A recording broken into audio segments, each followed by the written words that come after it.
नमस्कार दोस्तों, स्वागत है आपका इस वीडियो में। आज के इस वीडियो में हम लोग एएनएम क्लास को आगे कंटिन्यू करते हैं। जैसे कि हम लोग पिछले क्लास में प्लेसेंटा के बारे में पूरी डिटेल्स में जाने थे कि जब शिशु गर्भाशय में होते हैं तो प्लेसेंटा का जो प्रमुख कार्य है उनके बारे में हम लोग जाने थे। क्योंकि आपको पता है कि मिडवाइफरी से आपके एग्ज़ाम में कोई भी कम्पिटिटिव एग्ज़ाम हो एएनएम का, चाहे बिहार का हो, चाहे केंद्र सरकार का हो, चाहे यूपी का हो, चाहे राजस्थान का हो, सब में इसका वेटेज सबसे ज़्यादा रहता है मिडवाइफरी का।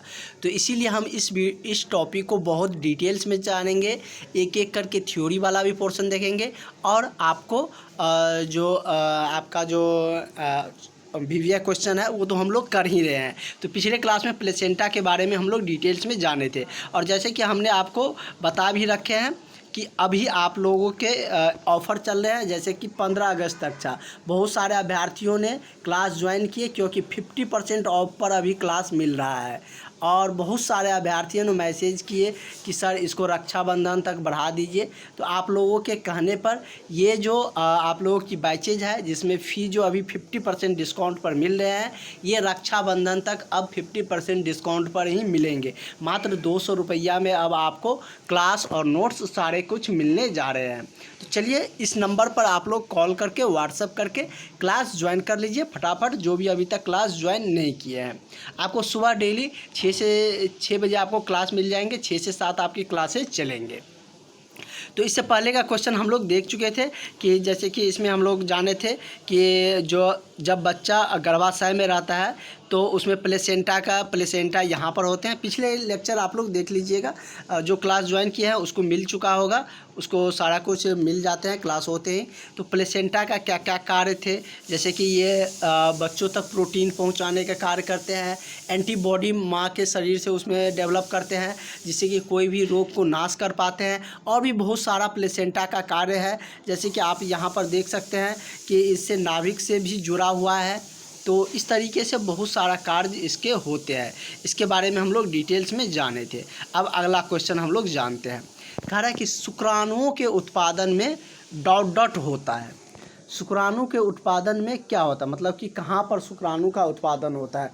प्रोस्टेट ग्रंथि में, या वीर्यवाटी पुटिका में, या वृषण में, टेस्टेट्स जिसको कहते हैं, या अंडकोश की थैली में। तो शुक्राणुओं का जो उत्पादन की बात करें तो ये कहाँ पर होता है, तो ये वृषण में होता है, टेस्ट में होता है। कहाँ पर होता है? वृषण में इसकी मतलब कि शुक्राणुओं का उत्पादन होता है, ये आप समझ सकते हैं। ठीक है, अगला है कि उसी को आपको डिटेल्स में जैसे कि बता दे रहे हैं कि क्या क्या होता है इसमें। ठीक है, जैसे कह रहा है कि वृषण एक मनुष्य का प्रजनन अंग है। जैसे कि महिला का भी प्रजनन अंग के बारे में जानेंगे, इसका हमने थोड़ा सा बताए भी थे, आज और डिटेल्स में जानेंगे। पिछले क्लास में हम लोग इसके बारे में भी जाने थे, आज और इसके बारे में डिटेल्स में जानेंगे। तो जैसे कह रहा है कि वृषण एक पुरुष प्रजनन अंग है, प्रजनन करने की एक मतलब कि अंग है ये। शुक्राणुओं का निर्माण वृषण में होता है। उसके बाद वृषण की एक जोड़ी अंडकोश के थैली के भीतर स्थित होता है, जिसे क्या कहते हैं? एस्क्रोटम, यानी कि अंडकोश की थैली के रूप में उसे जाना जाता है। अब हम लोग जानते हैं प्रजनन प्रणाली पुरुष और महिला में प्रजनन प्रणाली के कौन कौन से अंग हैं। जैसे पुरुष में हम पहले बात कर लेते हैं। तो पुरुष में प्रजनन प्रणाली की जो अंग है वो क्या है? वृषण की जोड़ी, मतलब वृषण 2 होते हैं, जोड़ी मतलब 2 होते हैं, 2 वृषण होते हैं। सहायक नलिकाएं होती है, ग्रंथियां होती है, और बाहरी जननांग होते हैं। ये सब क्या है?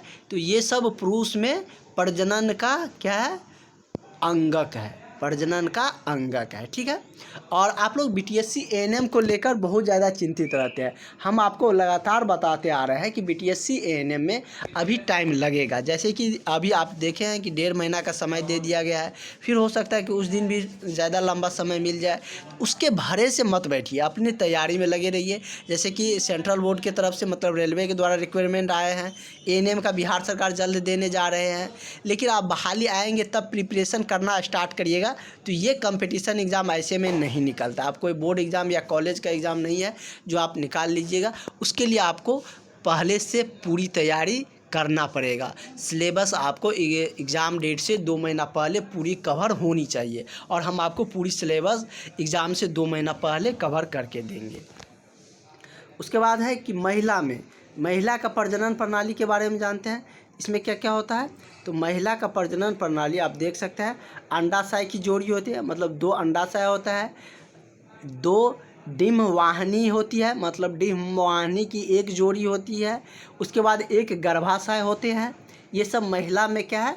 प्रजनन की प्रणाली है, प्रजनन प्रणाली का एक अंगक है, एक भाग है। उसके बाद पार्ट भी कह सकते हैं प्रजनन प्रणाली का। उसके बाद गर्भाशय ग्रीवा होते हैं, एक गर्भाशय ग्रीवा होता है, एक योनि होते हैं और एक बाहरी जननांग होते, और बाहरी जो जननांग है वो होते हैं। तो आप समझ गए कि पुरुष में प्रजनन प्रणाली का अंगक कौन कौन है, कौन कौन से प्रजनन प्रणाली में पुरुष में भाग लेते हैं, साथ ही महिला के प्रजनन प्रणाली में कौन कौन से अंगक भाग लेते हैं। ये सारे कुछ हम लोग डिटेल्स में जान लिए। अब इससे किसी भी तरीके से क्वेश्चन पूछेंगे तो आप उसका जवाब निश्चित ही दे दीजिएगा। ये इंग्लिश में इसका सारा कुछ है।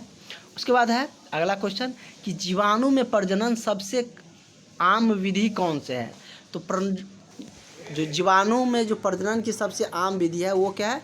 द्विखंडन है, मतलब कि बाइनरी फ्यूजन होती है। बाइनरी फ्यूजन मतलब एक से जैसे बड़ा है वो छोटे में टूटता है, ये छोटा में, ये छोटा में, ये छोटा में, मतलब कि जीवाणु में प्रजनन की सबसे आम विधि कौन सी मानी जाती है?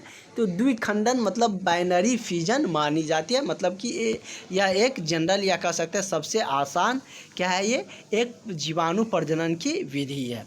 ठीक है, इसका करेक्ट आंसर आपका ऑप्शन नंबर ए हो जाएगा। अब इसके बारे में डिटेल्स में जान लेते हैं। लैंगिक जननांग क्या होता है, अलैंगिक जननांग क्या होता है, ये सब जान लेते हैं। अभी धीरे धीरे आपका लेक्चर कम समय का होंगे, धीरे धीरे उसको इंक्रीज करेंगे। 45 मिनट पे ले चलेंगे, 1 घंटा के ले चलेंगे। उसके बाद एग्ज़ाम नज़दीक आने पर 2 क्लासेज आपके होंगे। तो अभी आपके ऑफ़र में सारा कुछ मिल रहा है तो ज़रूर ज्वाइन कर लीजिए। जैसे कि इसमें दिया गया है कि द्विखंडन जीवाणु में प्रजनन की सबसे सामान्य विधि, मतलब कि द्विखंडन जो जीवाणु होते हैं उसमें प्रजनन की सबसे सामान्य विधि माना जाता है। उसके बाद है कि मूल रूप से जनन 2 प्रकार के होते हैं, लैंगिक और अलैंगिक जनन। कितने प्रकार के जनन होते हैं? तो जनन 2 प्रकार के होते हैं, एक लैंगिक जनन होते हैं और दूसरा अलैंगिक जनन होते हैं। लैंगिक जनन में क्या होते हैं उसको हम लोग पहले जान लेते हैं। इसमें क्या होता है कि 2 जनक शामिल होते हैं। लैंगिक जनक में क्या होता है? तो 2 जनक इसमें शामिल होता है। इसमें एकल जनक शामिल होता है, मतलब कि ये मतलब ये क्या है, यह मतलब कि सेक्सुअल होता है, ये असेक्सुअल होती है। तो इस तरीके से मतलब कि इसका जो रिप्रोडक्शन होता है असेक्सुअल तरीके से होता है, ये सेक्सुअल तरीके से होता है। इसमें क्या होता है? 2 जनक शामिल होते हैं, इसमें एकल जनक शामिल होते हैं। मतलब क्या 2 जनक का मतलब क्या है? इसमें मेल और फीमेल दोनों होने चाहिए। इसमें एक ही से क्या होता है, बाइनरी फ्यूजन की तरह, मतलब कि वो एक से दूसरे में टूट टूट के क्या होता है, मतलब कि उसका कह सकते हैं कि उसके जो इससे पहले जो क्वेश्चन देखे थे डिफ्यूजन हो जाता है, द्विखंडन हो जाते हैं। उसके बाद है कि युग्म का गठन होता है। युग्म मतलब जोड़ा, इसमें जोड़े का गठन होता है लैंगिक में। इसमें कोई युग्म का गठन नहीं होता, कोई जोड़ा की आवश्यकता नहीं होती है। इस प्रक्रिया में, लैंगिक प्रक्रिया में समय और ऊर्जा लगती है। लैंगिक प्रक्रिया में जैसे कि आप मानव को ही देखते हैं या मनुष्य का ही उदाहरण लीजिए या कोई जानवर का ही ले लीजिए, जैसे कि बैल गाय हो गया, उसके बाद और भी बहुत सारे जंतु होते हैं, तो उन सब को ले सकते हैं। तो उसमें क्या होता है कि मतलब लैंगिक प्रक्रिया में समय लगता है और ऊर्जा भी लगती है। ऐसा नहीं है कि मतलब कि बिना ऊर्जा का मतलब कि फर्टिलाइजेशन की प्रक्रिया हो जाती है, उसमें ऊर्जा भी, एनर्जी भी लगते हैं और समय भी लगते हैं। लेकिन अलैंगिक में क्या होता है कि इस प्रक्रिया में कम समय लगते हैं, ऊर्जा भी कम लेते हैं। इसमें जैसे अमीबा है, अमीबा क्या होता है, अपने आप में बाइनरी फ्यूजन होते जाता है और एक अमीबा दूसरे में क्या होता है, बनते जाता है। ठीक है, तो इसको क्या कहते हैं, अलैंगिक मतलब कहा जाता है। उसके बाद है कि जनसंख्या वृद्धि धीमी होती है। लैंगिक में जनसंख्या, इसमें समय लगता है तो ऑब्वियसली धीमी होगी। इसमें जनसंख्या तेज़ गति से बढ़ती है क्योंकि ये इसमें समय नहीं लगता है। इसमें क्या होता है कि अधिक भिन्नता एवं पर्यावरण के परिवर्तन के अनुकूल होना चाहिए। जैसे उदाहरण के क्या है, मनुष्य हो गया, इसमें कम भिन्नता शामिल है, प्रजाति पर्यावरण के परिवर्तन के प्रति संवेदनशील होते हैं।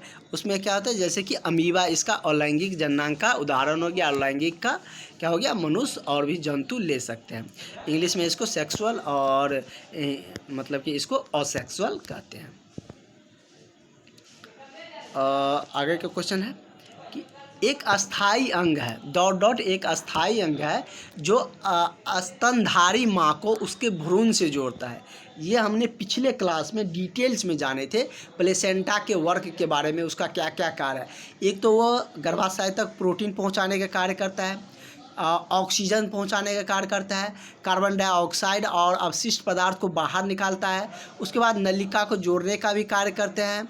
एक अस्थाई अंगक जो माँ के स्तन से भ्रूण तक जोड़ने का कार्य भी किसके द्वारा किया जाता है, तो ये भी आपको प्लेसेंटा के द्वारा ही किया जाता है। ठीक है, इसका करेक्ट आंसर क्या हो जाएगा, ऑप्शन नंबर आपका ए हो जाएगा। इस तरीके से थ्योरी टाइप इसलिए बता रहे हैं कि किसी तरीके से भी क्वेश्चन आपको पूछा जाए तो आप वहाँ पे बिल्कुल भी घबराइएगा नहीं, आसानी से उसको जवाब दीजिएगा, आसानी से उस क्वेश्चन को आप करके आइएगा, कॉन्फिडेंटली करके आइएगा, जिससे कि आप एग्ज़ाम दे कर आइएगा तो आपको लगेगा कि नहीं मेरा सिलेक्शन हो जाएगा। तो वो कैसे कॉन्फिडेंट आता है, तो वो तैयारी से आते हैं। आपको तैयारी करना पड़ेगा, अच्छे से तैयारी हम आपको करवा रहे हैं। आप मेरे साथ तैयारी में लगे रहिए, आपकी तैयारी बहुत ही बेहतरीन होते चलेंगे और आप बहुत ही अच्छे मतलब कि तैयार हो जाएंगे। एग्ज़ाम के प्रिपरेशन आपका बहुत अच्छे तरीके से हो जाएगा। और यहाँ पर प्लेसेंटा के बारे में और भी डिटेल्स में दिया गया है। इतने सारे आप पढ़ लिए पॉइंट, तो आपको प्लेसेंटा से एक भी क्वेश्चन नहीं छूटेगा। इसी सब पॉइंट से ऑप्शन बना के मतलब दे दिया जाता है। कह रहा है कि प्लेसेंटा एक अस्थाई अंगक है जो स्तनधारी माँ को उसके भ्रूण से जोड़ता है। ठीक है, एक महत्वपूर्ण पॉइंट ये हो गया। दूसरा है भ्रूण को माँ के रक्त से पोषण मिलता है। इसके लिए एक विशेष संरचना होती है जिसे प्लेसेंटा कहा जाता है। मतलब कि भ्रूण को माँ से जो रक्त का पोषण मिलता है वो प्लेसेंटा के माध्यम से ही मिलता है। एक विशेष संरचना है, उसी को हम लोग क्या कहते हैं, प्लेसेंटा कहते हैं।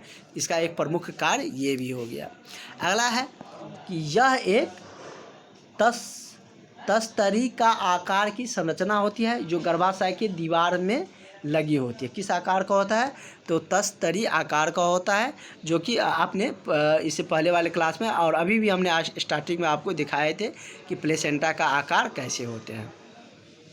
आप लोग क्लास बिल्कुल भी मिस नहीं करिएगा। जो क्लास लिए हैं उसको तो कोई दिक्कत ही नहीं है, उसको तो डेली मिल जाएंगे व्हाट्सएप पे, उसके कोई चिंता करने की ज़रूरत नहीं है। ग्रुप में ऐड होने पर उनको सारा क्लासेज मिल जाएंगे। इसके बाद है कि इसमें भ्रूण पक्ष के उत्तक के प्रसार होता है। माँ के उत्तकों में रक्त के धब्बे होते हैं जो अंकुर से ढका होता है। वे माँ से भ्रूण तक वो मतलब कि ऑक्सीजन, ग्लूकोज, ऑक्सीजन और अन्य पदार्थ को स्थानांतरण के लिए क्या करता है, विस्तृत क्षेत्र प्रदान करने का कार्य क्या करता है, प्लेसेंटा ही करते हैं। जैसे कि हमने आपको पहले भी बता दिए थे कि प्लेसेंटा बहुत सारा ऑक्सीजन को ले जाते हैं, ग्लूकोज ले जाते हैं, प्रोटीन ले जाते हैं और अन्य अवशिष्ट पदार्थ को बाहर भी करते हैं। जैसे कि अगला पॉइंट में दिया भी है कि अवशिष्ट पदार्थ विकासशील भ्रूण द्वारा उत्पादित होते हैं और नाल के माध्यम से, नाल मतलब प्लेसेंटा को ही कहा जाता है, हिंदी नाम उसका नाम है नाल है, उसके माध्यम से माँ के रक्त प्रस्राव में स्थानांतरित होकर निपटाते जाते हैं। उसके बाद है अगला पॉइंट है कि भ्रूण एवं भ्रूण की वह अजन्मी संतान है जिससे शिशु के भ्रूण के विकास होती है और भ्रूण में विकास के बाद विकास की भ्रूणीय अवस्था आती है। भ्रूण के विकास के बाद क्या होता है, विकास की भ्रूणीय अवस्था आती है। उसके बाद है कि प्लेसेंटा झिल्ली वह जगह है जहां माँ और भ्रूण जैसे पोषक तत्व आदि आदान प्रदान करते हैं। ठीक है, प्लेसेंटा ही वह झिल्ली है जिसमें माँ पोषण जैसे गैसों और पोषण तत्वों को आदान प्रदान करते हैं। ठीक है, इतने सारे फंक्शन प्लेसेंटा का है, ये इतने सारे कार्य प्लेसेंटा कराते हैं और इस तरीके से प्लेसेंटा अपना वर्क करते हैं इसमें। और यदि हम आपका एक और क्वेश्चन हम लोग देख लेते हैं।